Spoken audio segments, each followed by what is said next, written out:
Mais avant cela, accueillons notre premier invité. Il s'agit du ministre des Affaires sociales et de la Santé.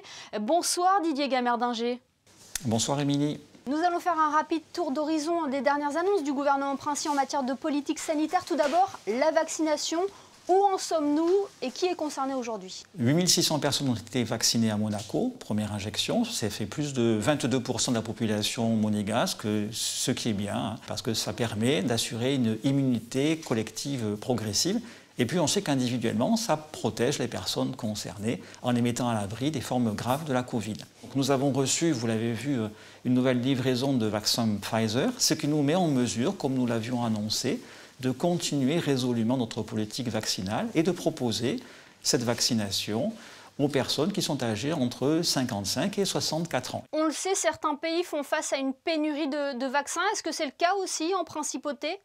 Les approvisionnements ne sont pas faciles, il faut le reconnaître, pas plus chez nous qu'ailleurs au demeurant. Donc le gouvernement met en place toutes les mesures qu'il peut actionner pour assurer un approvisionnement vaccinal en principauté de Monaco. Donc toutes les pistes sont explorées de façon à ce que nous puissions progressivement continuer à vacciner à la fois nos résidents et puis ensuite, c'est le souhait de notre souverain, les salariés le plus tôt possible. Et la vaccination se réalise toujours avec le vaccin Pfizer? Alors pour l'instant, c'est effectivement du vaccin Pfizer que nous avons reçu, qui fonctionne très bien, il est très bien toléré, on sait qu'il est efficace à 94%, et à la lumière du recul, nous n'avons pas observé de réaction particulière. En général, les personnes nous disent « mais moi, je n'ai rien de particulier, je n'ai pas de fièvre, je n'ai pas de courbature, je n'ai même pas de douleur au point d'injection ».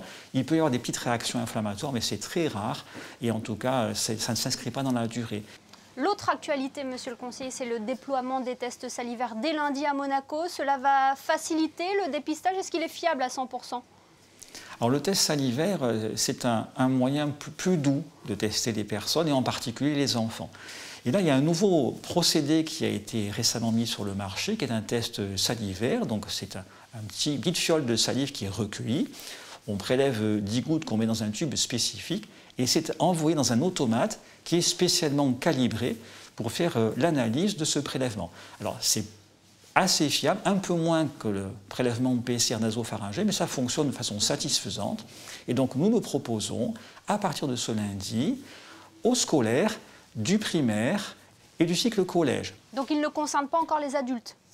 Alors ça ne concerne pas les adultes parce que le prélèvement nasopharyngé reste vraiment la référence, et il faut, si on veut un bon niveau de fiabilité, il faut s'y tenir parce que c'est ce qui protégera le mieux la population monégasque.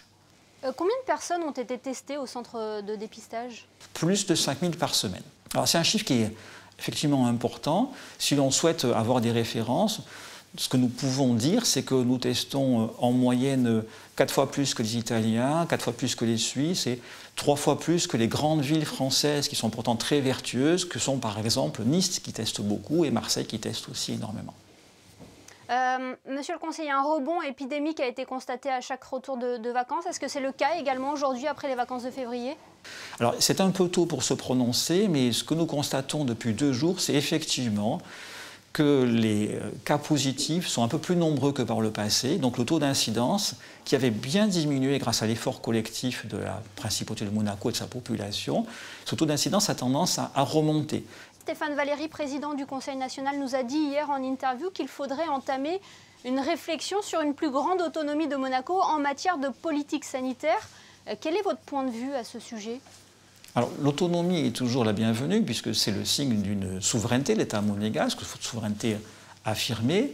Après, ce qu'il faut constater, c'est que dans certains cas, nous sommes effectivement totalement autonomes et indépendants. Ça a été, par exemple, c'est la situation pour les masques en tissu, puisque nous avons des producteurs locaux qui ont été en capacité de fournir des masques à la population. Et nous en avons d'ailleurs, au niveau de l'État, acheté dans des quantités importantes. Nous avons eu aussi des sociétés monégasques qui ont pu produire des gels hydroalcooliques. Et dans d'autres cas, notre taille fait que c'est difficile d'avoir l'autonomie suffisante. Si on pense en particulier à la fabrication de vaccins, on comprend qu'un État de 38 000 résidents a du mal à avoir une autonomie totale. Pour autant, développer des relations, c'est ce que nous faisons, c'est intelligent. Chercher à diversifier ses sources, il faut le faire, et c'est ce à quoi nous nous employons, et c'est sur quoi nous travaillons aujourd'hui. D'un autre côté, il faut reconnaître qu'avoir une politique de coopération, de lien étroit, ça aide la principauté de Monaco, Et c'est la raison pour laquelle Stéphane Valéry lui-même avait à l'époque négocié, et le ministre d'État a ensuite signé, une convention bilatérale franco-monégasque qui renforce les liens entre la France et la Principauté de Monaco en cas de pandémie sanitaire. C'est dire que l'entraide est dans ces circonstances tout à fait nécessaire. Et d'ailleurs, cette entraide trouve à s'appliquer en ce moment même. Autre annonce faite par le gouvernement princier dernièrement, vous avez décidé de prolonger le CTTR jusqu'en juin. Oui, alors le CTTR est une mesure importante, hein, c'est une protection globale de l'emploi en Principauté de Monaco qui permet d'alléger les charges sur les entreprises et qui permet aussi de maintenir un revenu pour les salariés concernés. Donc c'est une très bonne mesure.